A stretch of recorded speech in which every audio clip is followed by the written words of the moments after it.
Welcome back for this final segment of Broncos Beat. Alexis Perry here, joined by Ryan Harris, James Palmer, and Cecil Lammey. You guys, now that we know where the Broncos stand through 8 games, what should their number one priority be as they flip the page to the second half of the season and start gearing up for the Raiders this week? I would start by saying break Drew Lock. And what I mean by that is Drew Lock clearly wants to hang on to what made him successful in college. That will not make him successful in the pros, and he's not getting the message. So whether you have to go live in practice and put an extra defender there, whether you have to push up the offense behind the offense who's actually on the field with Drew Lock to make sure he's not rolling out 15 yards deep, he has to break his habits, and it has to happen now. I agree with Ryan, but I'll say this, there must be compromise because we've seen what happens when it's rigid and he must run the playbook like this. You get the first 3 quarters of the last 2 games.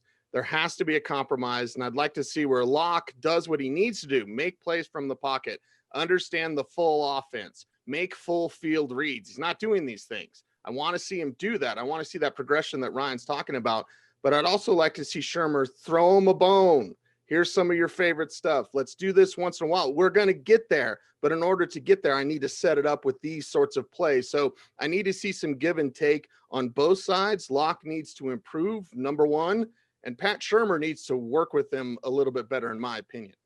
Yeah, I think Cecil's hitting the nail on the head when he says compromise, because at the same time, this is a kid that has had new offensive coordinator after new offensive coordinator. It dates all the way back to college. And I think developing that relationship in the second half, he needs to stay on the field. And Ryan brought it up. If he wants to play in some of the manners in which he does, staying on the field might be a difficult thing. He needs to play the rest of these games. He needs to figure out what Pat Shurmur wants out of him. And he needs to be vocal back to the offensive coordinator about what makes him successful as well and figuring that out offensively. I think what we're seeing a lot of times in the first half is like, what is this offense? And then in the second half, you see something a little bit different. I like that these young guys are figuring some things out and fighting in the second half, but you can't continue to always be playing from behind. I think figuring out some of these things during the week so you go into a game a little bit better, and a lot of that's between the quarterback and the offensive coordinator. Well, and I also think getting Jerry Jeudy involved a little bit earlier will be key for this team, especially this week. It's going to be interesting. First time seeing Jeudy up against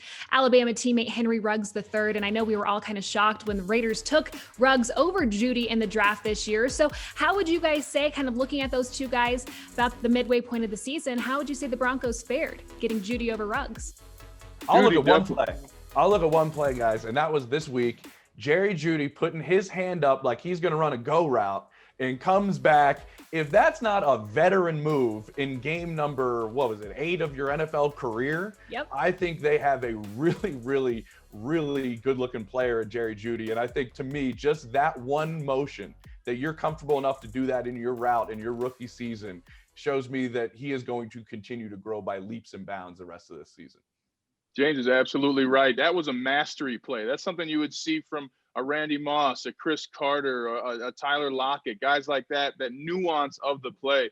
And there's no question, in my opinion, that Jerry Jeudy has a higher ceiling than Henry Ruggs, not even close. And once Jerry Jeudy puts on a little more size, I mean, a 195-pound receiver, that's very, very small compared to what you saw with Julio Jones. I mean, those are the same type of player, but very different types of body sets right now. But the Broncos have to be efficient this week because they're not going to get as many opportunities with the ball the way Oakland runs the football. Cecil, before we go, I just want to get your take on one thing the Broncos absolutely have to do in order to leave the Death Star with a win on Sunday.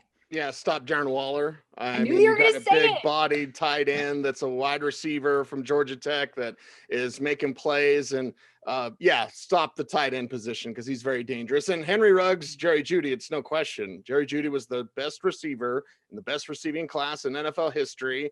He's got the route running, but I love the mindset. He hates to lose. And I talked to someone in recruiting around the Alabama program who said, you guys have the best player in the whole entire team. Better than Von Miller in Jerry Jeudy. He's got superstar upside. Let's see the kid get more wins and show off that upside. The next Odell Beckham Jr. All right, guys, that is all the time we have for Ryan Harris, Cecil Lammey, and James Palmer. I'm Alexis Perry. Thank you so much for watching Broncos Beat.